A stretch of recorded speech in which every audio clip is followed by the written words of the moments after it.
विद्यार्थी मित्रांनो नमस्कार. मी डॉक्टर भारत गडाख, सहाय्यक प्राध्यापक, department of geography, KRT art, BH commerce, M science, popularly known as a KTHM college. विद्यार्थी मित्रांनो, सर्वप्रथम आजच्या तासिकामध्ये मी तुमचे सहर्ष स्वागत करीत आहेत. आपण एन्व्हायरमेंटल अवेअरनेस म्हणजे पर्यावरण जनजागृती ह्या पेपरविषयी चर्चा करत आलो आहोत. विद्यार्थी मित्रांनो मागील तासिकेला आपण बघितलं आहे की ग्रासलँड इकोसिस्टीम किंवा ग्रासलँड इकोसिस्टीम म्हणजे काय, ग्रासलँड इकोसिस्टीम असणारे वेगळे प्रकार आपण मागील तासिकेला बघितलं. आता ग्रासलँड इकोसिस्टीमचे प्रकार सांगत असताना ग्रासलँड इकोसिस्टीम मध्ये असणारे वनस्पती जीवन असेल, प्राणी जीवन असेल, त्या असणारे जैविक घटक असेल, अजैविक घटक असेल, या सर्वांचा एकमेकाशी असणारा सहसंबंध असेल, या सहसंबंधाचा अभ्यास आपण बऱ्याच तासिकेपासून करत आलो आहोत. विद्यार्थी मित्रांनो, चॅप्टर नंबर 3 मध्ये ग्रासलँड इकोसिस्टीम म्हणजे गवताळ परिसंस्था काय आहे, या गवताळ परिसंस्थेच्या असणाऱ्या पृथ्वीच्या कोणकोणत्या भागामध्ये, किती प्रदेशामध्ये गवताळ परिसंस्थेने व्यापल्या आहेत. आपण मागील तासिकेला असा विचार केला की मागील तासिकेला असणारे उष्णकटिबंधीय गवताळ परिसंस्था असेल किंवा समशीतोष्ण कटिबंधीय गवताळ परिसंस्था असेल, या समशीतोष्ण गवताळ परिसंस्थेचे कोणकोणते प्रकार आपण बघितलं. प्रेरी गवताळ प्रदेश असेल, पंपास गवताळ प्रदेश असेल, हे आपण मागील तासिकेला बघितलं. प्रेरी गवताळ प्रदेशामध्ये असणारे त्या ठिकाणी असणाऱ्या गवताळ प्रदेशाचं असणारे वैशिष्ट्य कोणकोणती आहेत. त्यानंतर पंपास असेल तर पंपास असणारे कोणत्या प्रदेशात आढळतात, पंपास गवताळ परिसंस्थेमध्ये कोणकोणते प्राणी जीवन आहेत, वनस्पती जीवन आहेत, याचा मागोवा आपण मागील तासिकेला गेला आहे. विद्यार्थी मित्रांनो, अशाच प्रकारच्या ग्रासलँड इकोसिस्टीम म्हणजे समशीतोष्ण कटिबंधीय गवताळ परिसंस्थेमध्ये असणाऱ्या पुढील काही गवताळ परिसंस्था आपण बघणार आहोत. त्यामध्ये आपण बघत असताना गवताळ परिसंस्थेमध्ये वेल्ड गवताळ परिसंस्था बघणार आहोत. आता वेल्ड गवताळ परिसंस्थेचे दोन प्रामुख्याने प्रकार पडतात. एक वेल्ड गवताळ प्रदेश आणि दुसरी होते निम्न वेल्ड गवताळ परिसंस्था. आता तर आपण असा विचार केला की वेल्ड गवताळ परिसंस्था असेल किंवा निम्न वेल्ड गवताळ परिसंस्था असेल, या दक्षिण आफ्रिकेच्या कलहरी वाळवंटाच्या पूर्वेकडील प्रदेशामध्ये वेल्ड गवताळ परिसंस्था आढळते. आता दक्षिण आफ्रिकेमध्ये वेल्ड ही नावाची गवताळ परिसंस्था आहे, हे लक्षात ठेवा. आता वेल्ड गवताळ परिसंस्थेचे उच्च वेल्ड गवताळ परिसंस्था असे दोन प्रकार आपल्याला बघितले आहेत. आता हे सर्वात महत्त्वाचे दोन प्रकार बघत असताना 1200 मीटर पेक्षा जास्त उंचीचा जो भाग आहे त्याला म्हणतात उच्च वेल्ड म्हणून ओळखला जातो. तर 1200 मीटर पेक्षा कमी उंचीचा जो भाग आहे त्याला म्हणतात निम्न वेल्ड म्हणून ओळखला जातो. अशा दोन्ही प्रकारच्या प्रदेशामध्ये भरपूर प्रमाणात गवत आढळते. त्या ठिकाणी असणाऱ्या गवताळ प्रदेशामध्ये गुरे पालन असेल, शेळी पालन असेल, मेंढ्या पोहोचल्या जातात असं आपल्या या ठिकाणी म्हणता येईल. थोडक्यात वेल्ड गवताळ प्रदेशामध्ये वृक्षांची वाढ होत नाही, कोरडा ऋतू असतो, रात्री दैवर पडते, दैनिक तापमानामध्ये खूप मोठा फरक पडत असतो आणि ह्यामुळे त्या ठिकाणी असणाऱ्या ह्या गोष्टींमुळे किंवा ह्या असणाऱ्या हवामानाच्या बदलामुळे या ठिकाणी वृक्षांची वाढ होत नाहीत. आता वेल्ड गवताळ परिसंस्थेमध्ये गवताचे पुढील 3 प्रकार पडतात. आता ते प्रकार कोणते? आता वेल्ड गवताळ परिसंस्था असेल ते प्रकार कोणते, तर मधुर वेल्ड गवत. त्यानंतर दुसरा प्रकार तो मिश्र वेल्ड गवत.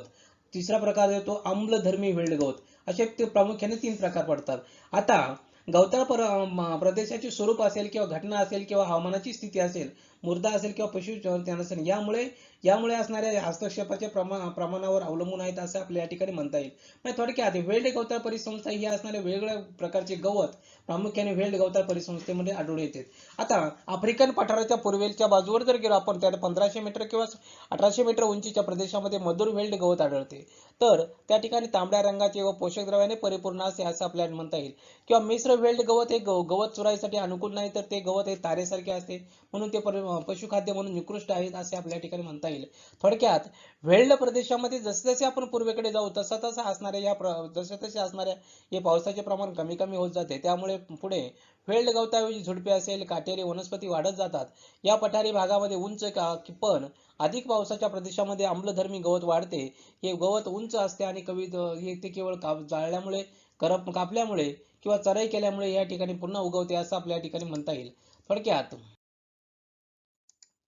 पुढे असं आपण म्हणता की पुढचा जो प्रकार पाहणार आहोत समशीतोष्ण कटिबंधीय गवताळ परिसंस्थेचा, तो म्हणजे स्टेप गवताळ परिसंस्था. आता ही स्टेप गवताळ परिसंस्था युरोप आणि आशियातील युरेशियन भागामध्ये स्टेप गवताळ परिसंस्था आढळते. आता ह्या जर गवताळ परिसंस्थेचा विचार केला तर ह्या गवताळ परिसंस्थेमध्ये हवामान हे विषम स्वरूपाचे आपल्याला दिसून येईल. आता विषम स्वरूपाचे हवामान बघत असताना म्हणजे सर्वात महत्वाची गोष्ट आहे की उन्हाळ्यातील सरासरी तापमान हे 23 अंश सेल्सिअस, तर हिवाळ्यामध्ये कधी कधी ते तापमान हे शून्याखाली किंवा 3-4 अंशापर्यंत जाते असं आपल्याला म्हणता येईल. आता जर आपण पावसाचा विचार केला तर पावसाचा विचार 50 ते 55 सेंटीमीटर पेक्षा अधिक नसते. येथे पाऊस उन्हाळ्यात पडतो, तर उन्हाळी पावसावर गवत वाढते. परंतु हे उंच गवत वाढत नाही. पूर्ण वाढ झालेले गवत हे 20 ते 25 सेंटीमीटर पेक्षा जास्त वाढत नाही, असं या ठिकाणी आपल्याला निदर्शनास आलं आहे. म्हणजे हे गवत दीर्घायू नसतं, दीर्घायू असते. थोडक्यात या पावसाबरोबर गवताची वाढ झटपट होते आणि गवताचे जीवनचक्र लवकर पूर्ण होते आणि त्यानंतर ते वाळून पिवळे पडते. अशा या गवताळ प्रदेशामध्ये एकजात गवताने आच्छादलेला आहे असं आपल्या ठिकाणी म्हटलं गेलं आहे, असं आपल्या ठिकाणी म्हणता येईल. थोडक्यात एखादे पिवळे फुल किंवा पांढरे पाळे असणारे कडू झुडपाची ताटवे कोरलेले असतात. स्टेपी गवताळ परिसंस्थेमध्ये गवत फारच शुष्कता निरोगी प्रकारचे असल्यामुळे या ठिकाणी झुपक्याने वाढते आणि गवताची मुळे धाग्यासारखी असून ते जमिनीवर सर्वत्र पसरलेल्या असतात. असे आपल्याला ह्या स्टेपी गवताळ प्रदेशाचं वैशिष्ट्य सांगता येतील. आता या दक्षिण भागामध्ये जर आपण गेलो तर दक्षिण भागामध्ये पाऊस फारच कमी असल्यामुळे या ठिकाणी कमी उंचीचं गवत वाढते किंवा शुष्क प्रकारचा प्रदेश आढळतो. त्यामुळे ह्या गवताळ प्रदेशामध्ये घोडा असेल, गाढव असेल, उंट असेल, शेळ्या असेल, मेंढ्या असेल, हे प्रामुख्याने हे मुख्य प्राणी आढळतात असं आपल्या ठिकाणी स्टेप्स गवताळ परिसंस्थेमध्ये म्हणता येईल. आता अशा अनेक प्रकारच्या हरिण असेल, कायोट असेल, जॅकर बीट असेल, बँजर यासारखे रानटी प्राणीही त्या ठिकाणी आढळतात. या परत लांडग्याशिवाय दुसरे हिंस्र प्राणी त्या ठिकाणी आढळत नाही. एकेकाळी विस्तीर्ण प्रदेशावर रानटी गवे असतील, घोडे असतील यासारखे त्या ठिकाणी वावरत होते आणि त्या जागेवर वेगवेगळ्या प्रकारचे पाळीव घोडे आज त्या ठिकाणी आले आहेत असं आपल्या ठिकाणी म्हणता येईल. आता यानंतर पुढे गेल्यानंतर आता आपण या ठिकाणी जागोजागी रानटी नसलेले पाळीव घोडे आणि राखाडी रंगाचे गुरे या ठिकाणी आढळतात. त्याशिवाय वृक्ष स्टेपीजमध्ये सैगा हा युरोपातील एक कळविटही त्या ठिकाणी आढळतो असं म्हणता येईल. स्टेपीजमध्ये अनेक लहान प्राणी जमिनीमध्ये बेळ करून राहतात. त्यामध्ये मोलरॅट असेल, मार्मट असेल, स्टेपी लेमिंगचा समावेश या ठिकाणी झाला. या प्राण्याची सुसणे किंवा यासाठी पोलकॅट शिकारही करत असतात. स्टेपीज मधील पक्ष्यांमध्ये मोठ्या प्रमाणात बस्टर्डचाही समावेश होतो. हे पक्षी शिकारीमुळे कमी प्रमाणात झाले आहेत असं आपल्याला म्हणता येईल. युरेशियन स्टेपीचा बहुतेक भाग आता शेतीखाली आला असून मूळचे गवत साध्या शिल्लक राहिलेले नाहीत. यातील बऱ्याच भागामध्ये आधुनिक पद्धतीने शेती केली जाते. त्यामुळे गवताळ परिसंस्थेचे अस्तित्व धोक्यात आले आहे का, असाही आपण या ठिकाणी विचार केला गेला पाहिजे असं आपल्या ठिकाणी म्हणता येईल. थोडक्यात या ठिकाणी असणाऱ्या स्टेपी गवताळ प्रदेशाचे वेगळेपण वैशिष्ट्य आपण या ठिकाणी विचार घेतले आहेत. आता या ठिकाणी पुढचा प्रकार बघतोय आपण डाऊन्स गवताळ परिसंस्था. आता ही डाऊन्स गवताळ परिसंस्था बघत असताना समशीतोष्ण कटिबंधीय डाऊन्स गवताळ परिसंस्थेमध्ये ऑस्ट्रेलिया ते मरे डार्लिंग खोऱ्यामध्ये या ठिकाणी ही आढळते. या ठिकाणी असणाऱ्या गवताचे विभाग करणे अवघड आहे, कारण सर्व प्रदेश समतल असून हवामान देखील फारसं सारखं पडत नाही असं आपल्याला म्हणता येईल. व्हिक्टोरिया असेल किंवा टास्मानियाचा जो प्रदेश आहे, या प्रदेश वगळता या ठिकाणी गवताळ प्रदेशाभोवता उंच वृक्षांनी व्यापलेला आहेत असं आपण म्हणतोय. हे गवताळ प्रदेश करड्या किंवा तांबूस मातीत असून येथील प्रदेशामध्ये 38 ते 63 सेंटीमीटर पाऊस पडतो आणि इतर कोणत्याही गवत प्रकारापेक्षा येथील डायथोनिया गवत हे मेंढ्याचे पोषण करण्यास फारच उपयोगी आहेत. त्यामुळे तिथे मेंढपाळन या ठिकाणी डाऊन्स गवताळ परिसंस्थेमध्ये मोठ्या प्रमाणात केलं जातं असं आपण या ठिकाणी नमूद करूया. या गवताळ प्रदेशामध्ये कांगारू असेल किंवा स्पेअर गवत असेल असे गवत प्रकारे आढळतात. अलीकडे कांगारू नावाचे गवत या ठिकाणी फार मोठ्या प्रमाणात कमी झाले आहेत असं आपण म्हणतोय. आता त्यानंतरचा पुढचा प्रकार येतो कॅटनबरी गवताळ परिसंस्था. आता न्यूझीलंड किंवा विशेष करून दक्षिण बेटावर कॅटनबरी मैदानामध्ये ही गवताळ परिसंस्था आपल्याला या ठिकाणी आढळलेली आहेत असं आपल्याला म्हणता येईल. आता या परिसंस्थेने सुमारे 7 दशलक्ष हेक्टर क्षेत्र व्यापलेले आहेत आणि या सुमारे 5 दशलक्ष हेक्टर क्षेत्रामध्ये सध्या पिकाची असेल किंवा लागवडीच्या गवताची शेती केली जाते. येथील गवताळ प्रदेशामध्ये गुरे मोठ्या प्रमाणात पाळली जातात आणि ह्या असणारे ह्या कॅटनबरी गवताळ परिसंस्थेचे हे वैशिष्ट्य. पुढचे प्रकार बघूया पर्वतीय गवताळ परिसंस्था. आता विस्तीर्णपणे नियमितपणे असे गवताळ प्रदेश पर्वतावर देखील आढळतात. अक्षांश किंवा उंचीनुसार गवताचे वेगळे स्वरूपही आपल्याला या ठिकाणी दिसून येते.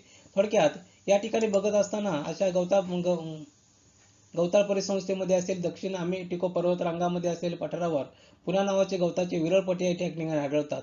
श्रीलंकेमध्ये 200 मीटर उंचीवरील पठारी प्रदेशामध्ये पॅटना येथे जाडे बर्डे गवत आढळते.